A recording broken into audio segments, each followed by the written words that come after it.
رب العالمین والصلاة والسلام على خاتم النبیین اما بعد فاعوذ باللہ من الشیطان الرجیم بسم اللہ الرحمن الرحیم الصلاة والسلام علیک یا رسول اللہ وعلى آلک واصحابک یا حبیب اللہ الصلاة والسلام علیک یا نبی اللہ وعلى آلک واصحابک یا نور اللہ۔ درود پاک پڑھنے کے بے شمار فضائل و برکات ہیں۔ کعبے کے بدر الدجا، طیبہ کے شمس الضحیٰ صلی اللہ تعالی علیہ وسلم کا فرمان عالی شان ہے، قیامت کے دن لوگوں میں سے سب سے زیادہ میرے قریب وہ شخص ہوگا جو مجھ پر سب سے زیادہ درود شریف پڑھتا ہوگا۔ اب یہ بظاہر تو ایک لائن ہے، ایک جملہ ہے حدیث میں، ویری شارٹ حدیث، مگر اس حدیث میں جو انعام چھپا ہوا ہے نا، وہ اگر آپ امیجن کر لیں، وہ سمجھ لیں تو یقین کریں کہ ایک ہی فضیلت درود پاک کے لیے کافی ہے کہ بندہ بس درود پاک کو اپنا وظیفہ بنا لے۔ حضرت قبلہ مفتی احمد یار خان نعیمی مشہور مفسر قرآن ہیں، اس حدیث پاک کی شرح میں فرماتے ہیں قیامت میں سب سے آرام میں وہ ہوگا جو نبی پاک علیہ الصلوۃ والسلام کے ساتھ رہے گا۔ اور حضور علیہ الصلوۃ والسلام کی قربت کا طریقہ کیا ہے، نصیب ہونے کا ذریعہ کیا ہے؟ وہ درود شریف کی کثرت ہے۔ تو اس حدیث شریف سے معلوم یہ ہوا کہ درود شریف بہترین نیکی ہے کہ تمام نیکیوں سے جنت ملتی ہے، اور درود پاک پڑھنے سے بزم جنت کے دولہ مل جاتے ہیں جو جنت کے دولہ ہیں، جن کے لیے یہ کائنات سجائی گئی ہے، اگر وہی مل جائیں، انہی کا قرب مل جائے تو پھر سبحان اللہ، پھر کون سی مشکل ہے۔ وہ شاعر کہتے ہیں نا، محشر ہے اگر محشر کس بات کا ہم کو ڈر، محشر ہے اگر محشر کس بات کا ہم کو ڈر، ہم جن کے ثنا خواں ہیں وہ بھی تو وہاں ہوں گے، آقا وہاں ہوں گے نا۔ اور اگر واقعی درود پاک پڑھتے ہوئے ان کا ذکر کرتے ہوئے دنیا سے جائیں گے اور نبی پاک نے اپنا قرب عطا کر دیا، یقیناً پرابلمز بہت ساری ہیں، محشر میں کتنے مسائل ہیں۔ آپ کو میں کتاب چاہوں گا کہ آپ اس کا کم از کم ایک حصہ ضرور پڑھیں، پوری پڑھ لیں تو کیا بات ہے۔ بہار شریعت، مفتی امجد علی اعظمی صاحب نے کتاب لکھی ہے۔ بہار شریعت کا جو پہلا حصہ ہے نا، وہ ایمانیات پر ہے، میرا اور آپ کا اللہ کے بارے میں کیا عقیدہ ہونا چاہیے، نبی علیہ الصلوۃ والسلام کے بارے میں کیا عقیدہ ہونا چاہیے، صحابہ کے بارے میں، فرشتوں کے بارے میں، قیامت کے بارے میں۔ امیزنگ، بہت ضروری ہے، بیسک کتاب ہے، یہ ہمیں پتہ ہی نہیں ہوتا، ٹھیک ہے۔ لیکن اس کتاب میں جب آپ قیامت کا باب پڑھیں گے نا، آپ یقین کریں، میں نے کئی بار وہ باب پڑھا ہے، ہم جب پڑھتے ہیں ایسا فیل ہوتا ہے، مفتی صاحب نے ایسا لکھا ہے کہ قیامت ہماری آنکھوں کے سامنے طاری ہو رہی ہے کہ پہلے کیا ہوگا، پھر کیا ہوگا، پھر کیا ہوگا۔ اس انداز سے آپ نے اس کو بیان کیا ہے، اور وہاں آپ نے ایک جملہ لکھا کہ کوئی ایک مشکل ہو تو بیان کی جائے، کوئی ایک مصیبت ہو تو بیان کی جائے، ایک کے بعد ایک ڈیفیکلٹی ہے، یعنی قیامت کی ایک ہی مشکل کافی ہے نا کہ سورج ایک میل پر ہے، زمین تانبے کی ہے، اور سایہ بھی کوئی نہیں ہے، اور قیامت کا دن 50,000 سال کا دن ہے۔ فرمایا حدیثوں میں کہ بندہ اس قدر پیاسا ہوگا کہ العطش العطش، ہائے پیاس کی صدایں بلند ہو رہی ہوں گی، لوگ اپنی پسینے میں ڈبکیاں کھا رہے ہوں گے۔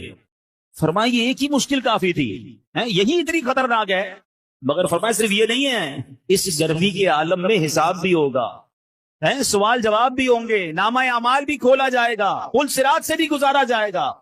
اب امیجن تو کریں کتنی مشکلیں ہیں، اللہ اکبر۔ مگر اتنی ساری مشکلوں کو جب آپ دیکھتے ہیں، اور پھر جب ایک ذات پاک کی طرف توجہ جاتی ہے، تو پتا چلتا ہے کہ ہر مشکل کا اگر کوئی سولوشن ہے تو جناب رسول اللہ صلی اللہ تعالی علیہ وسلم کے پاس۔